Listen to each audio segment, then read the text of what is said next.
आनन्दमूर्तये निष्प्रपञ्चाय शान्ताय निरालम्बाय तेजसे ॐ भद्रं कर्णेभिः शृणुयाम देवाः भद्रं पश्येमाक्षभिर्यजत्राः स्थिरैरङ्गैस्तुष्ट्वागुंसस्तनूभिः व्यशेम देवहितं यदायुः स्वस्ति न इन्द्रो वृद्धश्रवाः स्वस्ति न पूषा विश्ववेदाः स्वस्ति नस्तार्क्ष्यो अरिष्टनेमिः स्वस्ति नो बृहस्पतिर्दधातु ॐ शान्ति शान्ति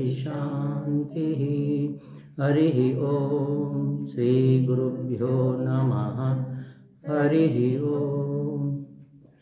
क्षुद्व्याधिश्च चिकित्स्यतां प्रतिदिनम् क्षुद्व्याधिश्च चिकित्स्यतां प्रतिदिनं भिक्षौषधं भोज्यताम् स्वाद्वन्नं न तु याच्यतां विधिवशात्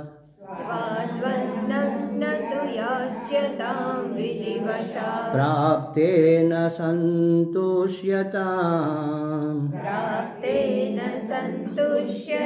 शीतोष्णादिविषह्यतां न तु वृथा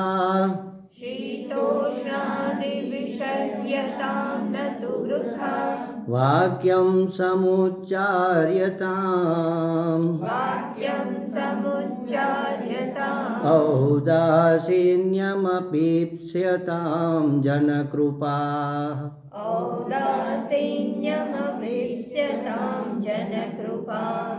नैष्ठुर्यमुत्सृज्यताम् આજે આપણે એક જ શ્લોક એટલા માટે બોલ્યા કે આગળ થોડોક સમય લઈ લીધો હતો ને આપણે ક્ષુદ્ર વ્યાધિ ક્ષુધા અને વ્યાધિ એટલે ભૂખ અને દુઃખ એનો યોગ્ય ઉપચાર કરવો. હમણાં વાત થઈ ને કે ઊંઘ આવે તો ઊંઘવું પડે, ભૂખ લાગે તો ખાવું પડે, એ કરવાનું, અને બીમાર થાય તો એની સારવાર પણ કરવાની. એટલે ક્ષુધા અને વ્યાધિ એટલે ભૂખ અને દુઃખનો યોગ્ય ઉપચાર કરવો, પણ એમાં રસનેન્દ્રિયની લુબ્ધતાને પ્રોત્સાહન ન મળે એની કાળજી રાખવી. એનું સૂચન આગળના સૂત્રમાં કરે છે. સ્વાદુ અન્નમ નતુ યાચ્યતામ. યાચ્યતામ એટલે યાચના કરવી, માગણી કરવી. ભિક્ષા લઈને ભોજન કરવાનું હોય એટલે માગણી તો આપણે કરી ન શકીએ, પણ પીરસતા હોય ને ત્યારે આપણે એવું કહી શકીએ. આમ આજુબાજુ પીરસતા હોય ને, પેલું જોક છે ને, એ જોતો એ કે આમાં કંઈક પડ્યું, તો કે આમાં તો કાંઈ નથી, કે હું એ જ કહું છું આમાં કાંઈ નથી, કંઈક નાખ અંદર. એટલે માનો જાંબુ પીરસતા હોય અને સ્વામીજીને ભૂલી જાય ને માને પીરસીને માગણી, એ બેન એક દેતી જાજે. માગણી કરીએ ને આપણે, આપણી માગણી શું કામ કરીએ? ઈચ્છા હોય તો. પણ સ્વામીજી ઈચ્છા ઉત્પન્ન કરવી કે આપણા હાથની વાત થોડી છે, એ તો પૂર્વના સંસ્કાર પ્રમાણે થવાની જ છે. તો શું કરવું? ઈચ્છા થાય એનો વાંધો નથી. જેમ કહે છે ને કે ભાઈ આપણે અજ્ઞાની જન્મમાં છીએ, અજ્ઞાની પેદા થયા, બધા જ માણસો અજ્ઞાની પેદા થાય છે, એનો વાંધો નથી. એમ એ કાંઈ આપણો ગુનો નથી. એમ દોષ છે, દોષ અને ગુનો જુદી વસ્તુ છે. એ દોષ છે, એ દોષનું નિવારણ થાય, પણ એ ગુનો નથી. પણ અજ્ઞાની મરવું એ ગુનો છે. કારણ કે ભગવાને આપણને મનુષ્યને વિવેક બુદ્ધિ આપી છે, એનો ઉપયોગ આપણે નથી કર્યો, એનો અર્થ આવો થયો. અને બીજી વસ્તુ તમને કહું, આપણે સ્કૂલમાં ભણ્યા છીએ, ભલે ખોટું જ છે પણ છતાંય એક તર્ક માટે કે વાંદરામાંથી મનુષ્ય થયો, એ સાચું નથી. આપણે શાસ્ત્રની દ્રષ્ટિએ તો પરમાત્માથી આપણે ધીમે ધીમે ધીમે ધીમે અહીં સુધી ડાઉન થયા છીએ. એટલે વાંદરાની પૂંછડી હતી ક્યાં ગઈ? શું કામ લુપ્ત થઈ ગઈ? હા, એવું આપણે ભણ્યા છીએ કે પૂંછડીનો ઉપયોગ ન કર્યો, ધીમે ધીમે ઘસાતી ગઈ. અત્યારે એક આપણે નાની એટલી હાડકી છે, આંતરપૂછ એને કહેવાય છે, હાડકાને. તો જેનો ઉપયોગ કરીએ એ રહે અને જેનો ઉપયોગ ન કરીએ એ ન રહે. Use it or lose it, આવો સિદ્ધાંત છે. કાં તો એનો ઉપયોગ કરો, નહીંતર તમે એને ગુમાવો. ભગવાને આપણને વિવેક બુદ્ધિ આપી છે, હવે એનો ઉપયોગ નહીં કરીએ તો પછીના જન્મમાં વિવેક બુદ્ધિવાળો જન્મ નહીં મળે. ભગવાન કહે છે કે આને આપ્યું પણ આને કાંઈ ઉપયોગ કર્યો નહીં, આને ઉપયોગ કરતા આવડતું ને વેડફી નાખ્યું, રહેવા દો. એક વખત લાડકો દીકરો હોય ને 1000 રૂપિયા માગે ને બાપુ એને દઈ દે ને એ વેડફી નાખે તો બીજી વખત બાપ દે કે એટલે તને સદુપયોગ કરતા જ નથી આવડતો, સાચવતા નથી આવડતો, 500 ખોઈ નાખ્યા ને 500 બગાડી નાખ્યા, તું મોટો થા પછી આપીશ, પરિપક્વ થા પછી, મોટો એટલે તો આપણને ભગવાને બુદ્ધિ તો આપી છે પણ એનો વિવેકમાં ઉપયોગ ન કરીએ તો પછી પાછી કદાચ પ્રાપ્ત ન પણ થાય. એ રીતે ઈચ્છા તો જન્મોજન્મની પડેલી જ છે, એ તો ઉગશે, ફોટો કાઢશે. તો શું કરવું? તો કહે છે કે એને તમારે પ્રોત્સાહન ન આપવું. જે ઈચ્છા આવી, સ્વાદની લુબ્ધતા એટલે ખાલી સ્વાદની જ નહીં પણ એમાં બધી જ વસ્તુ આવી જાય, વસ્ત્રો કે ફલાણું, જે કાંઈ વિષયોની વાસના આપણે જેને કહીએ, 5 વિષય છે, શબ્દ, સ્પર્શ, રૂપ, રસ, ગંધ, એમાંથી જે કાંઈ પ્રાપ્ત કરવાની મને ઈચ્છા થાય, કાનનો વિષય છે શબ્દ, હાથ ત્વચાનો વિષય છે સ્પર્શ, આંખનો વિષય, દ્રષ્ટિનો વિષય છે રૂપ, સ્વાદનો વિષય છે રસ, અને ઘ્રાણ નાકનો વિષય છે ગંધ. સરસ મજાની સુગંધ લેવાનું તો મન થાય જ ને, દુર્ગંધ થોડી કોઈને ગમે. સરસ કોક સંગીત વાગતું હોય તો આમ આપણે ડોલવા માંડીએ કે નહીં, અથવા આપણા વિશે કોઈ બારે ઊભા 2 પ્રશંસાના વાક્યો કહેતા હોય તો આપણા કાન ખેંચે ને કે હા નેહાબેન, અરે એ તો બહુ મજાના માણસ છે, તો નેહાબેનના ઊંચા થઈ જાય કે નહીં. પણ એમ કહે કે અરે નેહાબેન એનું તો ખાઈ પીને નામ લીધા જેવું, તમે શું ભલામણ, ત્યાં તો આપણને આમ આખું ખેંચાઈ જાય, મારા વિશે આવું કોણ બોલે છે. પણ પછી એમ કે તમને કેમ ખબર એ બરોબર નથી એમ, તો કે અમે મુંબઈમાં એક જ ઓસરીએ રહેતા. હા એ હું નહીં, એ કોઈક બીજી ને, હા, કારણ કે આપણે કોઈ દી મુંબઈ રહ્યા નથી. જો એટલે મધુર શબ્દો આપણા વિશેના હોય કે બીજા કોઈ, એ દરેક વિષયને એ ઇન્દ્રિયોમાં ખેંચાણ હોય જ છે, કારણ કે એ બંને એક જ પદાર્થમાંથી બનેલા છે, એક જ મહાભૂતમાંથી બનેલા છે. એટલે એને એ સહજ હોય, ઈચ્છા તો થાય, ઈચ્છા તો જાગે અને ઇન્દ્રિયોને જવાનું મન પણ થાય, પણ એને પ્રોત્સાહન આપવું નહીં. આ એટલા માટે જ બનાવ્યું, નહીંતર તો આપણે એક વિષયનો ઉપયોગ જ ન કરી શકત ને, એમ આપણી ઈચ્છાની સંતુષ્ટિ ન કરી શકત ને. જૂની ઈચ્છાઓ પડેલી છે, એ ઈચ્છાની પૂર્તિ કરવાની ભગવાન ના નથી પાડતા. તમારી જે ઈચ્છા હોય એની પૂર્તિ કરો, પણ એ ઈચ્છાની પૂર્તિ વખતે પાછી તમારી આસક્તિ ન થઈ જવી જોઈએ. ભૂખ લાગી છે, ખાવાની ઈચ્છા છે તો ભોજન કરો, પણ આવું જ ભોજન આજે બહુ સરસ મળ્યું, આવા ગાંઠિયા દરરોજ સવારે મળે તો મજા આવી જાય, આવી ઈચ્છા ન કરો. આનું નામ આસક્તિ, એનું નામ લુબ્ધતા, રસની લુબ્ધતા હોય. તો કે ઈચ્છા થવી એ સહજ છે, એ આપણા હાથમાં નથી, પણ એ ઈચ્છાને પ્રોત્સાહન આપવું નહીં. તો કહે છે કે ભિક્ષાને જ્યારે આપણે ઔષધ રૂપે સ્વીકારીએ ને તો પછી આપણને એમાં સ્વાદની લાલસા નહીં રહે, કારણ કે આપણે એવું નહીં માગણી કરીએ કે નહીં મને દવા આપો, પણ એ દવા તો ફર્સ્ટ ક્લાસ આમ મધુર રસ, શું કહે પેલા ગુલાબના શરબત જેવી હોવી જોઈએ, એવી તો આપણે માગણી કરી ન શકીએ ને. દવા તો ગમે એવી હોઈ શકે. તો કે ભિક્ષાને ઔષધ રૂપે જોવામાં આવે ત્યારે આપણી પસંદગીને કોઈ અવકાશ રહેતો નથી. સ્વાદની પસંદગીની આપણે માગણી કરતા નથી, એવી પસંદગી રાખતા પણ નથી. અને એવી રાખીએ તો શું થાય, માનો કે આવી ઈચ્છા રાખીએ તો શું થાય, તો ભોજનનું ચિંતન થયા રાખે. અને અત્યારે આપણે થાય જ છે.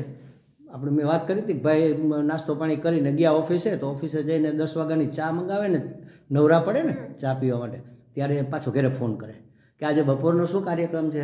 અરે ભાઈ હજી તારો નાસ્તો અહીંથી ગળાથી હેઠો તો ઉતરો નથી, ત્યાં બપોરની ચિંતા એટલે એની લાલચ એમ. તો બપોરે જમતી વખતે જમે નહીં, જમતી વખતે સાંજનો શું કાર્યક્રમ છે, પણ અત્યારે તો પેટ ભરીને ખાઈ લેતું. આ આસક્તિ છે, આ લુબ્ધતા છે એમ.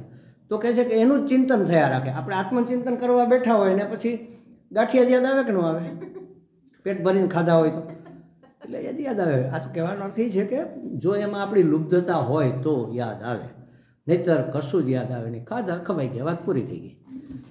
જરૂર હતી એટલા ખાધા, જરૂરથી કદાચ બનો 2 ગ્રામ વધારે ખાધા, વાંધો નથી, હાલો, પણ પછી ત્યાં એ વાત પૂરી થવી જોઈએ એમ. આપણું મન એને છોડતું નથી.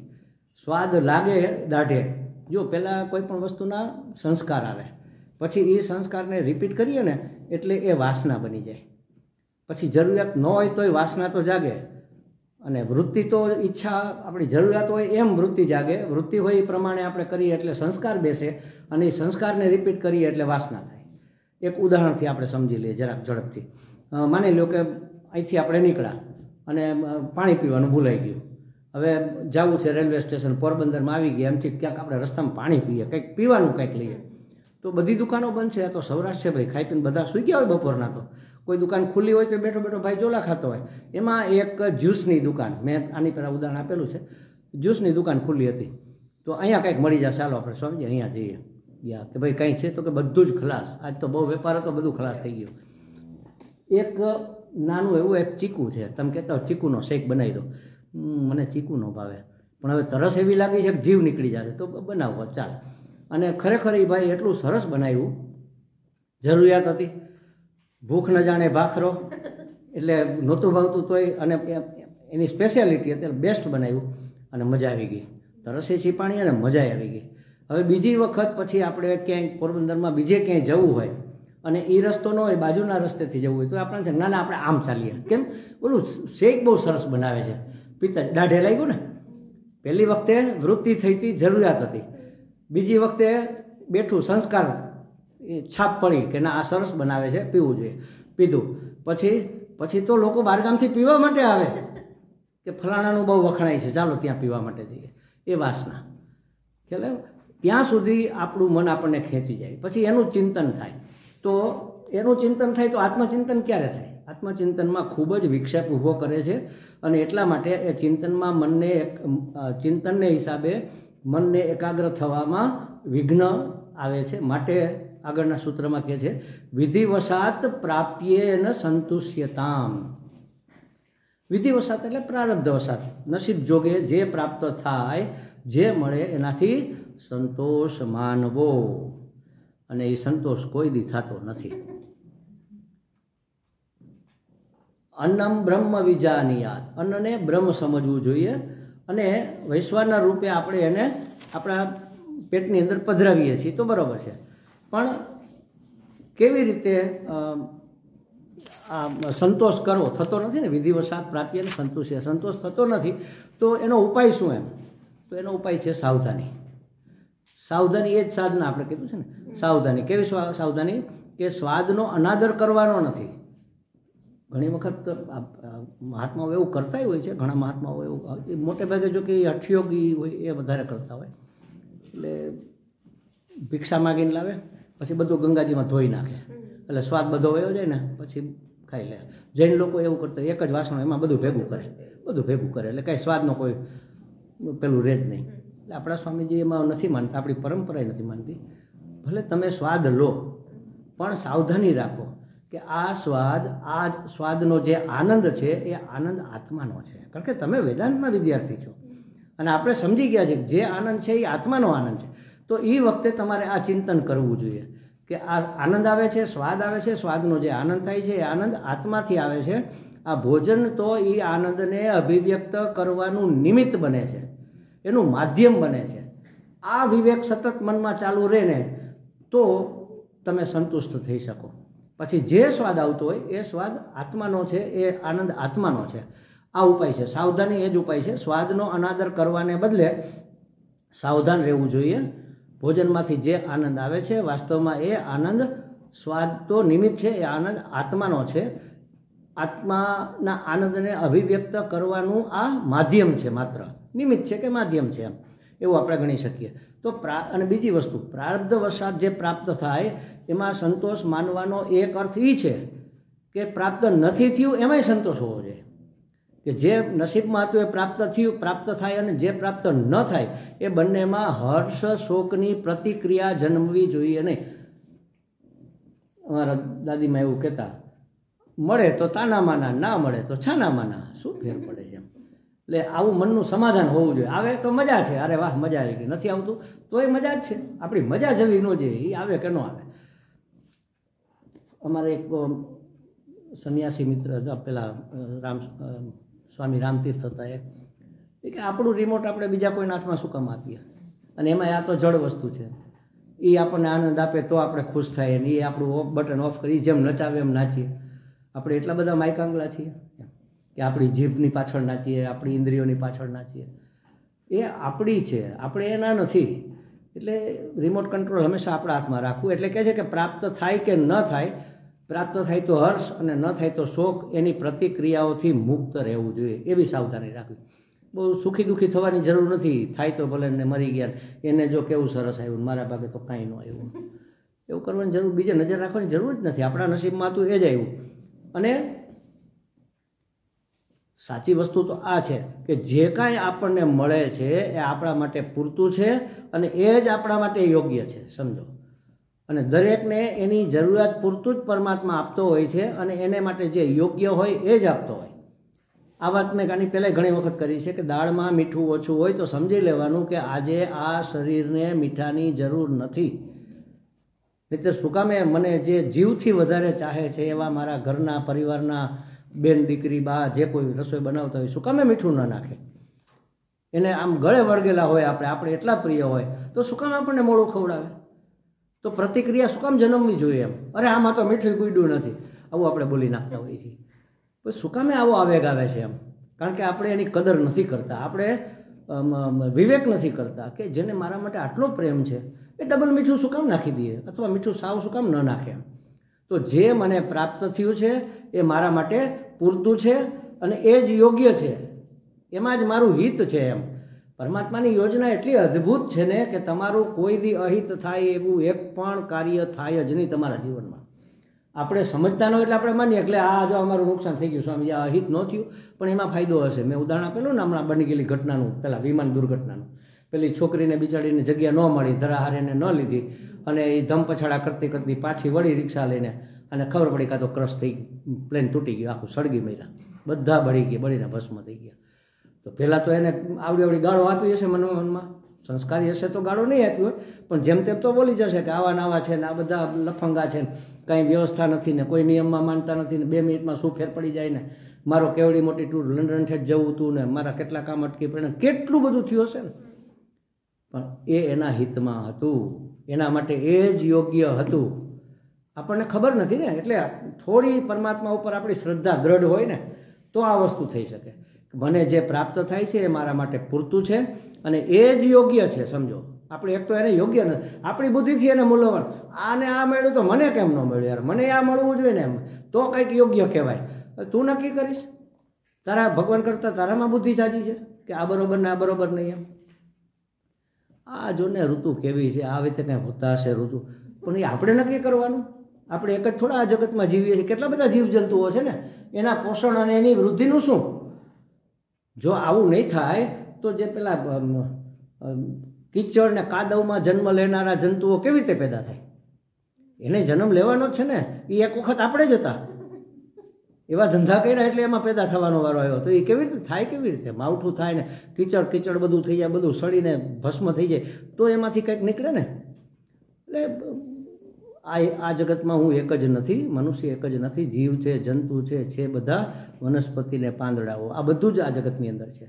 અને બધાને ન્યાય મળે, બધાના કર્મોનું ફળ મળે, બધાની ઈચ્છાની પૂર્તિ થાય, એ જોનાર એ બેઠો છે. તો મારા માટે મને જે પ્રાપ્ત થયું છે એ પૂરતું છે અને એ યોગ્ય છે. પાછું એમ ખાલી પૂરતું છે એટલું નહીં, એ જ યોગ્ય છે. આ સિવાયનું કંઈ આવ્યું હોત ને તો એ યોગ્ય નહોતું, એટલા માટે તો આપ્યું નહીં એને, નહીં તો શું કામ ના આપે?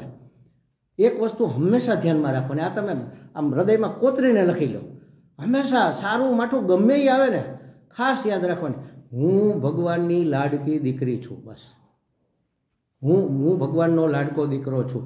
મને તો હું જ્યારે સાધના કરતો ને ત્યારે અમારા માતાજી એ કહેતા મને કે કેવું પડે, બાકી તમે ખરેખર ભગવાનના લાડકા દીકરા છો. મેં કીધું હું તો માનું જ છું કે હું લાડકો દીકરો, મને ખાલી મનમાં વિચાર આવે ને ભગવાન પૂરો કરી દે. બોલો, સંન્યાસ લીધા પછી મને કોઈ દી આ સ્વાદની કે રસની લુબ્ધતા બહુ રહી નથી. મેં કોઈ દી પૂછો એમને, કોઈ દી જિંદગી આખીમાં ઓફર નહીં કર્યો કે આજે આ બનાવો ને, ઘણા દિવસથી નથી બનાવ્યું, કોઈ દી નહીં કીધું હોય. અને જ્યાં સુધી ગૃહસ્થાશ્રમમાં રહ્યો ત્યાં સુધી ઓછામાં ઓછી એક રોટલી મને વધારે નહીં ખવડાવી દીધી હોય આ ભાઈએ, એવું બન્યું નથી. એમ ન થાય, એક આટલી હવે તમે ક્યાં ખાધું છે, હજી તમારે જરૂર એમ કરીને મૂકી જ દે અને આપણે પછી ખાઈ લઈએ. પછી કોઈની લાગણી દુભાઈ એવું તો આપણે જનરલી કરતા નથી હોતા. થોડીક ઈચ્છા હોય અંદર પણ બહારનું તો એવું જ કાઢીએ ને એમ. એટલે પણ સંન્યાસ મને કોઈ દિવસ ટૂંકમાં રસની લુબ્ધતા નહોતી, ઘણા નથી હોતી, એમાં કંઈ મોટી વાત નથી, આપણે કંઈ મોટો મોથ નથી મારી, પણ ખાલી વિચાર આવ્યો છે ને બધી ઈચ્છાઓ ભગવાને પૂરી કરી, ખાલી વિચાર જ આવ્યો છે. કોલેજમાં હતા ને ત્યારે ઓલું પ્લેન નીકળે ને, હા લોકો પ્લેનમાં જાય કેવી મજા આવતી હશે, ભગવાને બેસાડી દીધા. જ્યારે મોટા મોટા કાર્યક્રમો કોલેજમાં થાય કે આજુબાજુમાં થાય, પેલા દાદા આવે રાજકોટમાં એના પ્રવચનો હાલતા હોય, ઓસોર આવે એના પ્રવચનો હાલતા હોય, સાંભળવા જાય, સ્ટેજ ઉપર બધાના સન્માન થતા, આ સ્ટેજ ઉપર લોકોને કેવી મજા આવતી હશે. 1000 વાર સ્ટેજ ભગવાને આપી દીધું, સારામાં સારું ઊંચામાં ઊંચા સ્ટેજે પહોંચાડી દીધા. બીજું શું બાકી રાખ્યું એમ? સંન્યાસ લીધા પછી એક વખત હું સ્કૂટર લઈને જતો હતો, મારા પ્રણામાનંદ સંસ્કૃત ભવનમાં ક્લાસ ચાલતા હતા. તો સ્કૂટરનો ઓલામાં ઘોડી આપણે આમ પાડવાની હોય ને, એ હું ભૂલી ગયો હશે, એટલે એમાં કંઈક ભરાણું ખોખું ગમે કંઈક બોક્સ, એટલે મેં ઊભી રાખીને આમ કરીને આમ દૂર કર્યું, જોયું ઠીક આ તો પેંડાનું બોક્સ છે, પેલા રામરાજ્યના પેંડાનું બોક્સ છે. હવે રામરાજ્યના પેંડા એટલે માવાના પેંડા, અને મને બહુ જ ભાવે. મને એવો વિચાર ન આવ્યો કે આપણે આ લેવા જોઈએ કે કોઈ ક્યાંકથી પ્રાપ્ત થાય. ખાલી આટલું થયું કે ઠીક આવો રામરાજ્યના પેંડાનું બોક્સ છે, પાટો મારે આમ સાઈડમાં કરી નાખો, બીજા કોઈ નડે નહીં. હું જતો રહ્યો. સાંજે એક ભાઈ મળવા આવ્યા અને રામરાજ્યના પેંડાનું બોક્સ લઈને આવ્યા. અને આ સત્ય હકીકત, આવી એક નહીં અનેક વખત. એક ગીતાબેન વીરપરિયા કરીને રાજકોટમાં છે, ક્યારેય મારી કુટિયા ઉપર આવતા નથી, બહુ ભાગ્યે જ આવે, 2-3 વર્ષે એકાદ વખત આવે. તો એક વખત હું લખતો હતો અને કંઈક સુગંધ આવી. મને એક તો પહેલાં ખબર ન પડે કે આ શેની સુગંધ છે, કંઈક રસોઈની સુગંધ આવી, કંઈક સરસ સુગંધ આવે, કંઈક ખબર નથી પડતી, આ જાણીતી સુગંધ છે, જાણીતી. પછી ધીમે ધીમે લાઈટ ઠીક, ઓહો કોક અળદિયા બનાવે છે, ખબર નહીં કેમ પણ ઓળખાઈ ગયું. અચ્છા કોક અળદિયા બનાવે એની સુગંધ છે, ઠીક, વાત ત્યાં પૂરી થઈ ગઈ. હું લખવા માંડ્યો, ઈચ્છા નહોતી થઈ, મને બહુ ભાવે નહીં અળદિયા એટલા બધા, હું લખતો હતો. એ ગીતાબેન સાંજે આવ્યા, એ કે સ્વામીજી આજ અળદિયા બનાવે. મને થયું આ સ્વામીજીને દઈ આવું. કેવી કૃપા, તમે વિચાર તો કરો ઈશ્વરની, કે આ દીકરાને ઈચ્છા થશે ને મનમાં વિક્ષેપ થશે તો આનું આત્મચિંતન નહીં થાય, એક વખત એને આપી દો એટલે એને કામ પૂરું થાય.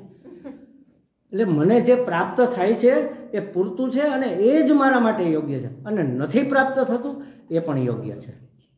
એ યોગ્ય જ છે. એટલા માટે આટલી શ્રદ્ધા જો ઈશ્વરમાં નહીં હોય ને તો આ માર્ગે ચાલી નહીં શકાય. પ્રભુ, આ માર્ગે ચાલવું હોય તો આટલી દ્રઢ શ્રદ્ધા રાખવી પડશે કે મને જે પ્રાપ્ત થાય છે એ મારા માટે બિલકુલ યોગ્ય છે અને એટલું પૂરતું જ છે. એમ એનાથી વધારેની જરૂર નથી, એનાથી જુદું કાંઈ હોવાની જરૂર નથી.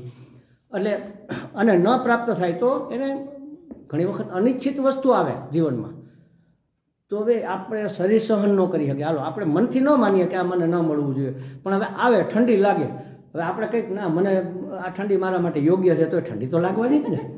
આ ઠંડી મારા માટે જરૂરી છે એટલે ઈશ્વરે મોકલી છે, પણ એ તો લાગવાની તો ખરી ને. એમાં તમારે વિવેક વાપરવો જોઈએ. ભાઈ શાલ ઓઢીને બેસ ને બાપા, ભગવાન તને શાલી દીધી જ છે ને, શેના માટે છે એમ. પણ માની લો કે શાલ ઉપર રહી ગઈ ને સત્સંગ શરૂ થઈ ગયો, હવે વચ્ચેથી ઉઠીને જવાય નહીં, અને માતાજીએ પંખો કર્યો, હવે કરવું શું? તિતિક્ષસ્વ ભારત, તો એને તું સહન કર, એ તારા માટે જરૂરી છે. તારી તિતિક્ષામાં વૃદ્ધિ થાય, તારી સહન શક્તિ દ્રઢ થાય, એટલા માટે આ પરિસ્થિતિ તારા જીવનમાં આવી છે, સમજો. તો કહે છે કે જુઓ, તિતિક્ષા છે ને એ સતત બદલાતી પરિસ્થિતિ અને અન્ય સાથેના વ્યવહારમાં આપણી મનની સ્થિરતા જળવાઈ રહે, એટલા માટે તિતિક્ષા જરૂરી છે. પરિસ્થિતિ તો બદલે, એક ક્ષણે એક સરખી રહેવાની છે, સતત બદલતી હોય પરિસ્થિતિ. અને કોઈની સાથે વ્યવહાર કરીએ તો અનુકૂળ હોય ને ક્યારેક અનુકૂળ નહીં હોય, એને મનમાં ન હોય બિચારાને. આપણે પૂછીએ નહીં, હું કરીને જતો રહે, એમ થાય લ્યો મને હરખો જવાબ એ ન દીધો, તો એ તો મારા મનની વાત થઈ ને, એને તો એને મનમાં એવું નહોતું કાંઈ, એને એમ કે હું કીધું એમાં જવાબ આવી ગયો, એમ વધારે કંઈ કહેવાની જરૂર નથી એમ. અને આપણને લાગતું હોય કે ના જરાક સરખાએ મને જવાબ તો દેવો જોઈએ ને, પણ સરખાએ એ કેના આપણા સાપેક્ષમાં, એની અપેક્ષા એ નહીં, એમ એને તો સરખો જ આપ્યો હતો. તો આવું કાંઈ પણ થાય, પરિસ્થિતિ મોટે ભાગે શું હોય છે, આપણે પરિસ્થિતિને હખડખડ કરીને હરખી કરવાનો પ્રયત્ન કરતા હોઈએ કે ભાઈ આ સોફા છે અહીંયા નહીં, અહીંયા હોવો જોઈએ, ટીવી. દર દિવાળીએ આપણું સેટિંગ બદલ્યો, તમે જોજો, લિવિંગ રૂમનું સેટિંગ દર દિવાળીએ બદલે. અહીંયા ટીવી દર વખતે આપણે રાખી, પણ અહીંયા મને બરાબર નથી લાગતું, અહીંયા રાખવા. હવે તો જો કે ફિક્સ દિવાલમાં આવી ગયા એટલે એ નથી ફરતું, પણ આપણે ફેરે રાખીએ, સોફા, ખુરશીઓ, ટેબલ ને એ બધું ફેરવે રાખીએ. પરિસ્થિતિમાંથી મનસ્થિતિમાં જ્યારે આપણે આવી જઈએ ત્યારે પરિસ્થિતિને હળી કરવાનું બંધ કરી દઈએ. ખરેખર પરિસ્થિતિ બદલવાની જરૂર નથી, મનસ્થિતિ બદલવાની જરૂર છે. એટલે પરિસ્થિતિને છોડો, એ જેમ થવું હશે એમ થશે, પણ મનસ્થિતિ આપણી બધું સ્વીકારવા માટે તૈયાર હોવી જોઈએ. પરિસ્થિતિમાંથી મનસ્થિતિમાં આવીએ ને તો મનસ્થિતિને સુધારીએ, અને મનસ્થિતિ સુધરે તો આત્મસ્થિતિમાં જવામાં બહુ અનુકૂળતા થઈ જાય. આ 3 સ્થિતિ છે, પરિસ્થિતિ, મનસ્થિતિ અને આત્મસ્થિતિ. પરિસ્થિતિની પાછળ પડવાની બહુ જરૂર નથી, મનસ્થિતિને સુધારીએ તો આત્મસ્થિતિમાં આપણે પગલું મૂકી શકીએ. તો કહે છે કે એ મનની સ્થિતિ જળવાઈ રહે એ અત્યંત જરૂરી છે, ને એના માટે પ્રયત્ન કરવા પરિસ્થિતિ સુધારવા માટેના. ન સુધરે તો સ્વીકારી લેવું એમ, અને સ્વીકારી લેવું અનુકૂળ નથી તો તિતિક્ષા, સહન કરી લો. તિતિક્ષા એટલે એક જાતનું તપ જ છે એને માટે કેવી દ્રષ્ટિ રાખવી? તો એના પછીના સૂત્રમાં કે શીતોષ્ણાદિ વિસહ્યતામ, શીત અને ઉષ્ણ, ઠંડી અને ગરમી એ ઉપલક્ષણ છે બધા દ્વંદ્વનું. કોઈ પણ દ્વંદ્વ આવે, વિરોધી ધર્મવાળા બે વિષય આપણી સામે આવે તો એને સહન કરી લો. એ બધાનું એ ઉપલક્ષણ છે. સારી રીતે સહન કરી લો. વિસહ્યતામ, વિ એટલે વિશેષ રીતે, સારી રીતે. એ વિશેષતા કઈ છે એ આપણે જોઈશું આગળ. જુઓ, પરિસ્થિતિ સતત બદલાતી હોય, ક્યારેક ઠંડી હોય તો ક્યારેક ગરમી હોય. એવી રીતે હવામાન પણ ક્યારેક અનુકૂળ હોય તો ક્યારેક પ્રતિકૂળ હોય. આ દેહ પણ ક્યારેક સ્વસ્થ હોય તો ક્યારેક અસ્વસ્થ હોય, ચક્કર આવતા હોય. આ દેહમાં કંઈ હરખું એક ધારું રહેતું નથી. મન પણ ક્યારેક પ્રસન્ન હોય તો ક્યારેક નાખુશ અપ્રસન્ન હોય. અન્ય સાથેનો વ્યવહાર પણ ઘણી વખત સંવાદિતા ભરેલો હોય, સારી રીતે સાલસતાથી. ક્યારેક અસંવાદી પણ થઈ ગયો હોય, છણકા થતા હોય એકબીજાને બોલવામાં સાંભળવામાં.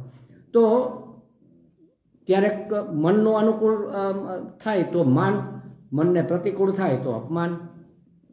આમ આ 4-5 સ્તરે આપણને આ દ્વંદ્વો ભટકાતા હોય છે. શરીરના સ્તરે અગવડ સગવડ રૂપે, મનના સ્તરે સુખ દુઃખ રૂપે, બુદ્ધિના સ્તરે માન અપમાન રૂપે અને અહંકારના સ્તરે સફળતા નિષ્ફળતાના રૂપે. આ બધી જ વસ્તુ આપણા જીવનમાં આવતી હોય છે અને જીવનમાં પ્રતિકૂળતા અને અનુકૂળતા સર્જાતી હોય છે. પણ એ જે આવે એને સ્વીકારી લેવી જોઈએ. આપણા પૂજ્ય સ્વામીજી દયાનંદજી મહારાજની એક બહુ સુંદર ઇંગ્લિશમાં પ્રાર્થના છે, એ જીવનમાં ઉતારવા જેવી છે. મેં તો લખીને રાખી છે મારા એક નોટબુકના ઓલામાં, પૂઠાના પાનામાં, એટલે ગોતવી ન પડે. ઇંગ્લિશમાં છે પણ હું ગુજરાતીમાં કહું કે હે ભગવાન, જે વસ્તુ મને અનુકૂળ ન લાગે એને બદલવાનું તું મને સામર્થ્ય આપજે, અને જેને ન બદલી શકું એને સ્વીકારવાનું સામર્થ્ય આપજે. પણ શું બદલવા યોગ્ય છે, ત્રીજી વસ્તુ, શું બદલવા યોગ્ય છે અને શું બદલવા યોગ્ય નથી એની સમજણ આપજે. આ બહુ મહત્વની વસ્તુ છે. આપણે બધું આમાં સરખું કરવા જઈએ એ જરૂરી નથી. આખું જગત કાંઈ આપણાથી સરખું થવાનું નથી અને એ આપણી જવાબદારી પણ નથી. આપણને જ્યાં સ્પર્શતું હોય એટલાનો ફેરફાર કરવાનો પ્રયત્ન એક વખત કરી જુઓ, નથી થતો બીજી વખત કરી જુઓ, નથી થતો તો સ્વીકારી લેવું. આપણે ઘણી વખત કહીએ છીએ ને, તને કેટલી વખત કીધું પણ તું સમજતી જ નથી, સમજતો જ નથી. પણ હવે એ નથી સમજતો એ તું સમજી જા ને ભાઈ, એટલે વાત પતે. એક વખત કહીએ બરાબર છે, બીજી વખત કહીએ, પણ પછી આપણે બળાખા કાઢીએ કે કેટલી વાર તને સમજાયું પણ તું સમજતો જ નથી. પણ હવે એ નથી સમજતો એ તું સમજી જાય, એટલે અહીંયા શાંતિ થઈ જાય કે આ હવે નથી સમજવાનો, આને નહીં સમજાય આ વસ્તુ. કાંઈ એને આપણે સોંપવાનું બંધ કરીએ અને કાંઈ જે કરે એ સ્વીકારી લઈએ. એક જ રસ્તો છે એમ. તો કહે છે કે એ અગત્યનું છે કે આપણી મનસ્થિતિ વિક્ષિપ્ત ન થાય, એટલા માટે આપણે એને સહન કરી લેવું જોઈએ. ઇન્દ્રિયો છે એટલે ઇન્દ્રિયોના વિષયોમાં જશે તો ખરી જ, એનો સ્પર્શ થવાનો જ છે. જાત જાતના અવાજો આવવાના છે, દ્રશ્યો આવવાના છે, ગંધ આવવાની છે, બધું આપણી સામે આવીને ઊભું રહેશે. ઠંડી ગરમી, જીવ જંતુઓ નહીં હોય ત્યાંથી આપણા ઉપર હુમલો કરવા આવશે.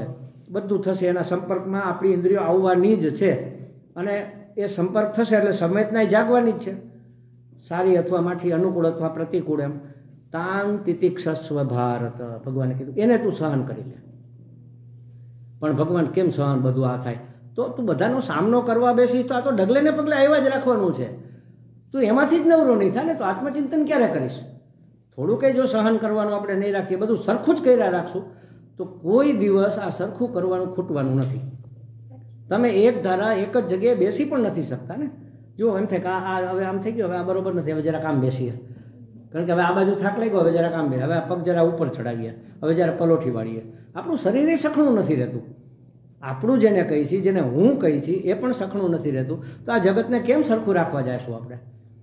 એટલે ભલે બહુ આવશ્યક હોય તો થોડો ઘણો ફેરફાર થાય તો કરવો, નહીતર સહન કરી લેવાનું, તિતિક્ષસ્વ. અને કેવી રીતે સહન કરવાનું? ક્યાં જાય હવે જખ મારીને કરવું તો પડે ને સ્વામીજી, એવી રીતે નહીં. તો એ તો તમારા મનમાં નબળાઈ પેદા કરશે, મનને પેલું ઢીલું પાડી દેશે, નિરાશા ઉત્પન્ન થશે. એવી રીતે નહીં. સહનમ સર્વ દુઃખાનામ અપ્રીતિકાર પૂર્વકમ ચિંતા વિલાપ રહિતમ સા તિતિક્ષા નિગત્યતી. એને તિતિક્ષા કહેવાય. તિતિક્ષા કોને કહેવાય? સહનમ સર્વ દુઃખાનામ અપ્રતિકાર પૂર્વકમ, પ્રતિકાર કર્યા વગર એને સહન કરી લો. પ્રતિકાર નહીં કરવાનો, પ્રતિક્રિયા પણ નહીં કરવાની. પ્રતિકાર એટલે સામનો અને પ્રતિક્રિયા એટલે આપણે એની, મને એક તમાચો માર્યો તો હું બે મારી દઉં એમ, એ પ્રતિક્રિયા. કોઈએ મને 2 શબ્દો કીધા તો હું 4 સંભળાવી દઉં, અથવા કંઈ બન્યું તો હું તરત આમ બોલી નાખું, તરત કંઈક કરી નાખું, તરત ધક્કા મારી દઉં, જે કાંઈ કરવાનું હોય કરી નાખીએ આપણે. તો એ પ્રતિકાર પણ નહીં, અપ્રતિકારપૂર્વક અને પ્રતિક્રિયા વગર એ 2 રીતે આપણે એને સહન કરી લેવું જોઈએ.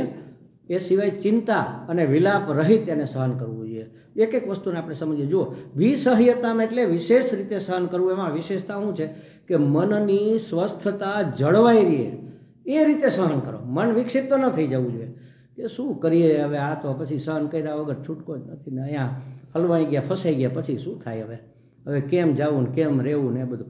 એમ સહન કરવાની જરૂર નથી. જે પ્રાપ્ત થયું છે એનો પૂરેપૂરો લાભ લો બસ, અને બાકી જે અનુકૂળતા પ્રતિકૂળતા હોય એને સહન કરો. મનની સ્વસ્થતા જળવાઈ રહે એને વિસહ્યતામાં કીધું. વિશેષ રીતે સહન કરવું. એ કેવી રીતે થાય? વિશેષ રીતે સહન થાય નહીં ને. આપણી બુદ્ધિ તેમ કે આવું તે કાંઈ થોડું હોતા હશે. સ્વામીજી તમે કહો, પણ કાંઈ આવું કાંઈ થોડું હોતા હશે. દરેક પરિસ્થિતિને પરમાત્માના પ્રસાદ તરીકે સ્વીકારીએ તો પ્રસન્નતાપૂર્વક સહન થાય. કે જે આવ્યો છે એ પરમાત્માએ આ પરિસ્થિતિ મોકલી છે ને, આપણે થોડી પેદા કરી છે.